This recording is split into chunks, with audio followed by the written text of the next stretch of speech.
أعوذ بالله من الشيطان الرجيم. بسم الله الرحمن الرحيم.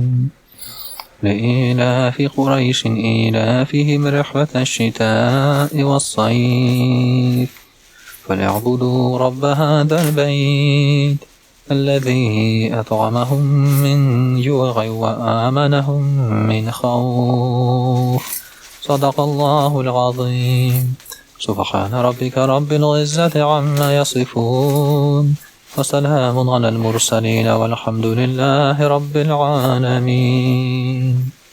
الحمد لله رب العالمين والصلاة والسلام على أشرف المرسلين رسولنا محمد وعلى آله وأصحابه أجمعين. يا رب fazla rahmetin hem rizalığın önüne okul bu Kur'an-ı Kerim ayetlerine razı olup oku.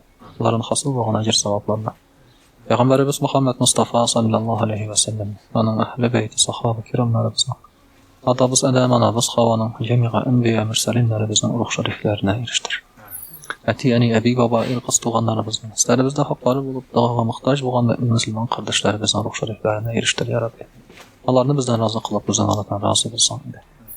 Ya Rabbi, indi özümüzge, şunda yeryüzünde olan Müslüman kardeşlerimizge, senin sağlık nasip et. İlgin yıllarımızda, eminlik işlegen işlerimizde hayırlı olmuş bereket nasip eyle. Günahlarımızı gafı eyle, Ya Rabbi, gıybetlerimizi kabul kıla kur. Indi Ya Rabbim, fazla rahmetlerin ile, bizgin Ya Rabbim, şu iman bilen yaşarga nasip et. Yenine faydalı bendeler bularga, faydalı tiren gılimler alırga nasip etsen. Bizni bela qaza, xavf, xatirlerden, sihir, zulümden, yaman işinin sözünden, közünden saklasan. Şifası bulmağın avrulardan sakla Ya Rabbi. Mallarımızga bereket bir, mulluk bir, sözlerimizne ötemli, urunlarımızna dereceli kıla kur. Ya Rabbel Alemin, şu ömürlerimizni iman bilen yaşat, biz huzurlarına kilgende de iman bilen kilerge, vaxada etken cennetlerine kırıp, perdesiz iralarını kururga nasip aleylesen. Allahümme ağinna ala zikrika ve şükrika ve husna ibadetik, Rabbana atina fid dünya hasenete ve fil ahireti hasene, ve qina gazâben nar, ve sallallahu ala Resulina Muhammedin ve ala alihi ve ashabihi ecma'in ve rahmeti. Allahu Ekber.